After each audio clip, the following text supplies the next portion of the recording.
नमस्कार, मैं डॉक्टर नीता चौहान, सहायक आचार्य राजनीति विज्ञान, राजकीय महाविद्यालय केकड़ी, बीए थर्ड ईयर के स्टूडेंट, पाश्चात्य प्रतिनिधि राजनीतिक विचारक इस पुस्तक का अध्ययन कर रहे हैं। और इस पुस्तक में हम पढ़ रहे हैं रूसो के बारे में, सामाजिक समझौता सिद्धांत के प्रतिपादकों में।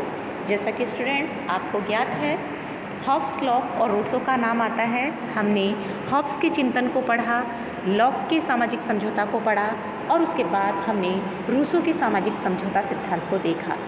इसी क्रम में आज हम पढ़ेंगे रूसो द्वारा प्रतिपादित सामान्य इच्छा का सिद्धांत। हमने जब रूसो का सामाजिक समझौता सिद्धांत पढ़ा था तो उसमें हमने देखा था कि किस तरीके से समझौते के परिणाम स्वरूप संपूर्ण समाज की एक सामान्य इच्छा का जन्म होता है और सभी लोग उस सामान्य इच्छा के अधीन रहकर कार्य करते हैं। तो वास्तव में अगर देखा जाए तो रूसो के राजनीतिक दर्शन का सबसे अधिक महत्वपूर्ण तत्व जो है वो सामान्य इच्छा का सिद्धांत रहा है। व्यक्ति समझौते के द्वारा जब अपनी शक्ति का परित्याग करता है तो उसकी जो व्यक्तिगत इच्छा होती है उसके स्थान पर एक सामान्य इच्छा का जन्म होता है। रूसो ने जो सामान्य इच्छा प्रतिपादित की उसी में उसने यथार्थ इच्छा और आदर्श इच्छा इनके बीच का अंतर भी स्पष्ट किया है। सबसे पहले हम देखेंगे यथार्थ इच्छा। यथार्थ इच्छा और आदर्श इच्छा जो है उनको अगर सामान्य रूप से देखा जाए तो एक ही अर्थ समझ में आता है, लेकिन रूसो ने इन दोनों को विशेष अर्थों में प्रयुक्त किया है।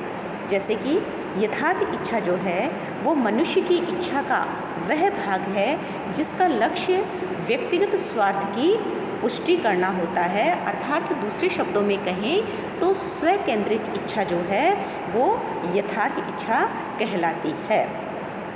इसमें समाज हित की कोई भावना नहीं होती बल्कि व्यक्ति के अपने स्वार्थ की पूर्ति की भावना प्रबल होती है। दूसरी इच्छा जो कि आदर्श इच्छा है ये है यथार्थ इच्छा के विपरीत है और इसमें जो लक्ष्य रहता है वो संपूर्ण समाज का कल्याण होता है। दूसरे शब्दों में पर इच्छा पर केंद्रित, यानी संपूर्ण समाज के हित की बात जो है वो आदर्श इच्छा के माध्यम से व्यक्त की जाती है।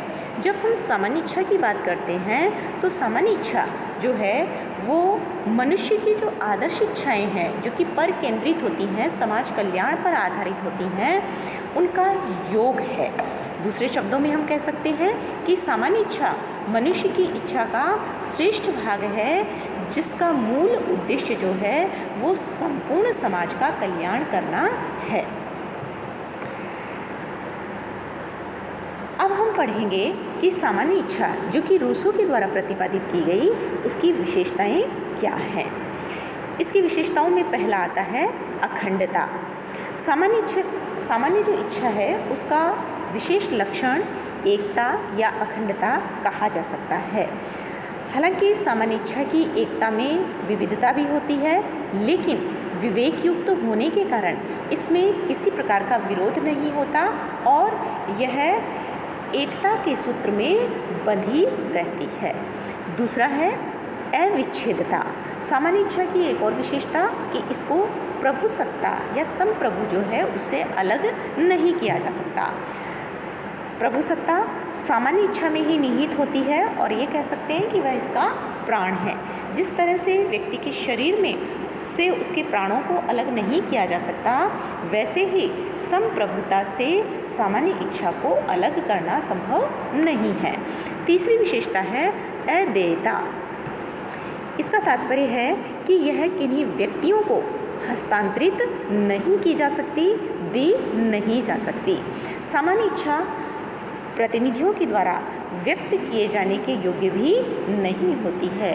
रूसो जो कि प्रत्यक्ष प्रजातंत्र का बहुत बड़ा समर्थक था, जिसमें कि व्यक्ति अपनी इच्छा स्वयं व्यक्त करते हैं, इसलिए रूसो ने इस रूप में कि प्रतिनिधियों के माध्यम से व्यक्ति अपनी इच्छा को व्यक्त कर सकता है, लेकिन उसकी जो इच्छा है उसे किसी दूसरे को दिया नहीं जा सकता। चौथी जो विशेषता है वो है स्थायी। सामान्य इच्छा जो है वो कोई अचानक आने वाले आवेश या आवेग का परिणाम नहीं है, बल्कि व्यक्ति के कल्याण के लिए जो सोची समझे तरीके से विवेक का परिणाम इसको हम कह सकते हैं। अगली जो विशेषता बताई है वह है लोक कल्याणकारी। सामान्य इच्छा का एक रूप है लोक कल्याण, जन कल्याण। यह चूँकि आदर्श इच्छाओं का योग मानी गई है और आदर्श इच्छा जो है वो जन कल्याण पर अवलंबित होती है, संपूर्ण समाज के कल्याण पर अवलंबित होती है, इसलिए सामान्य इच्छा जो है वो लोक कल्याण की भावना पर आधारित कही जा सकती है। अगली विशेषता है सर्वोच्च एवं निरंकुश। सामान्य इच्छा का एक और महत्वपूर्ण लक्षण इसकी सर्वोच्चता एवं निरंकुश होना है, यानी इसके ऊपर किसी प्रकार के परंपरागत नियम या जो प्राकृतिक नियम होते हैं या देवीय जो नियम होते हैं उनका कोई प्रतिबंध नहीं होता है। यह किसी व्यक्ति या व्यक्ति समूह के द्वारा भी प्रतिबंधित नहीं होती है। सभी लोग सामान्य इच्छा का पालन करते हैं और उन्हें इसका पालन करना ही होगा, क्योंकि इसकी अवहेलना नहीं की जा सकती है। इसलिए सर्वोच्च इच्छा जो है वो सामान्य इच्छा जो है वो सर्वोच्च है और दूसरे शब्दों में निरंकुश भी है। अंतिम बिंदु जो इसकी विशेषता का है वह है विवेक पर आधारित औचित्यपूर्ण इच्छा। सामान्य इच्छा जो है वो भावनाओं का परिणाम नहीं है, जैसा कि पूर्व में हमने पढ़ा इसके स्थायी वाली विशेषता में कि यह कोई अचानक लिया गया आवेश या आवेग का परिणाम नहीं, भावनाओं का परिणाम नहीं, बल्कि व्यक्ति सोच समझकर सामान्य इच्छा का निर्माण करता है। इसलिए यह विवेक पर आधारित है और औचित्यपूर्ण इच्छा है। तो इस प्रकार हमने सामान्य इच्छा की विशेषताओं को देखा। अब हम पढ़ेंगे सामान्य इच्छा और सर्वसम्मति में अंतर। कई बार क्या होता है कि सामान्य इच्छा और सर्वसम्मति को एक दूसरे का पर्याय मान लिया जाता है, जबकि ऐसा नहीं है।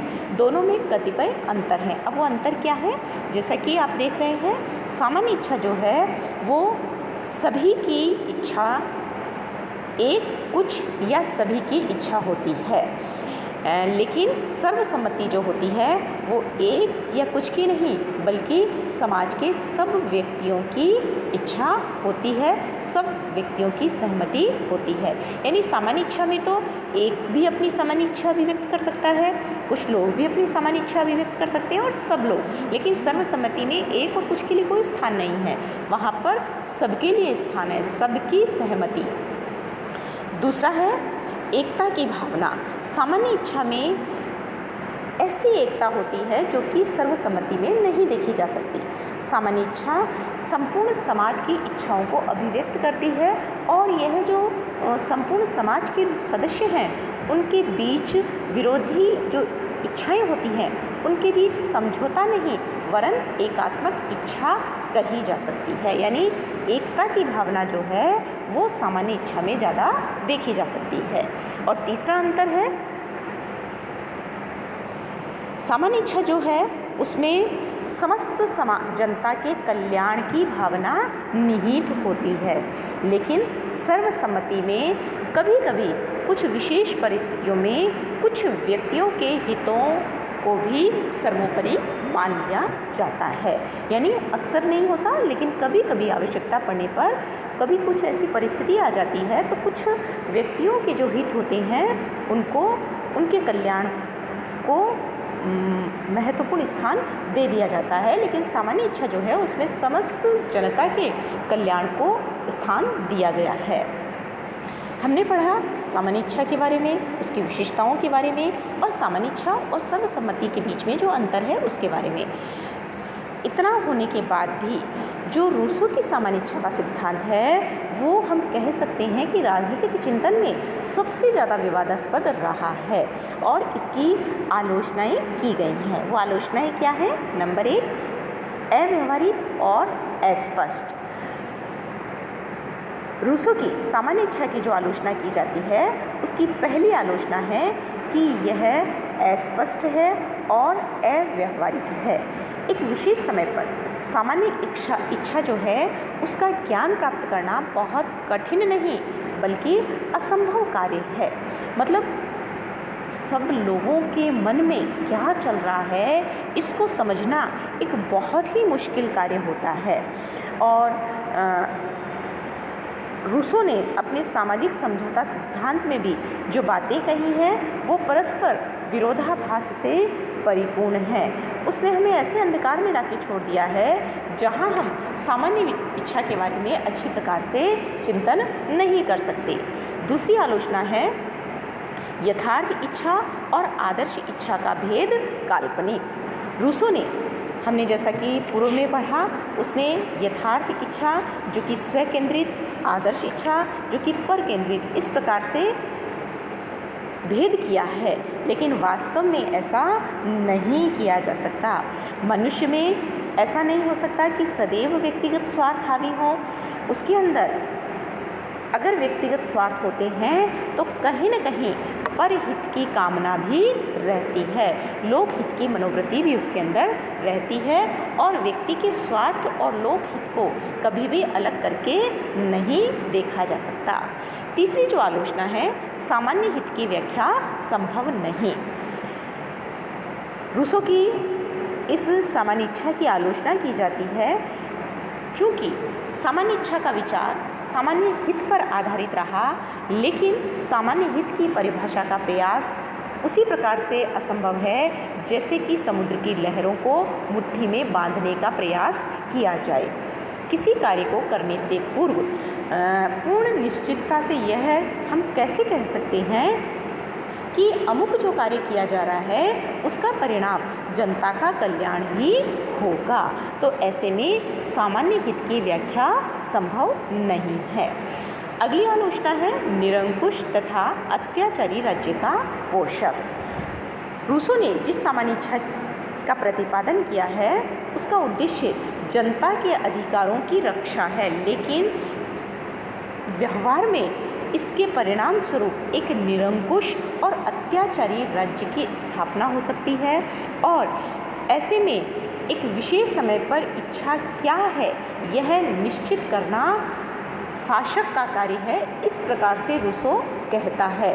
और यदि शासक दुष्ट है तो वह अपने स्वार्थ को सामान्य इच्छा का रूप दे सकता है और ऐसे में एक निरंकुश और अत्याचारी राज्य की स्थापना हो सकती है।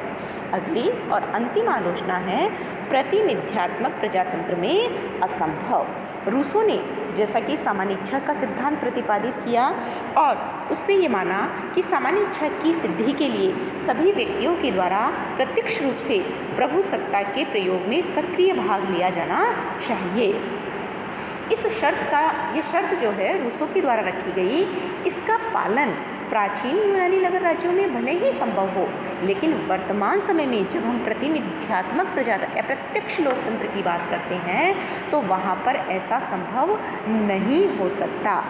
तो इस प्रकार से हम कह सकते हैं कि रूसो के द्वारा जिस सामान्य इच्छा का विवेचन किया गया उसकी कतिपय आलोचनाएं की गई हैं। आलोचनाएं चाहे जितनी की जाए, इसके बावजूद इस बात से इनकार नहीं किया जा सकता कि रूसो की सामान्य इच्छा का जो विचार है वो राजनीतिक दर्शन के क्षेत्र में एक महत्वपूर्ण देन है। इसके जो महत्व है उसको 4 बिंदुओं के माध्यम से हम देख सकते हैं। जैसा कि पहला दिया है प्रजातंत्र का प्रतिष्ठापक।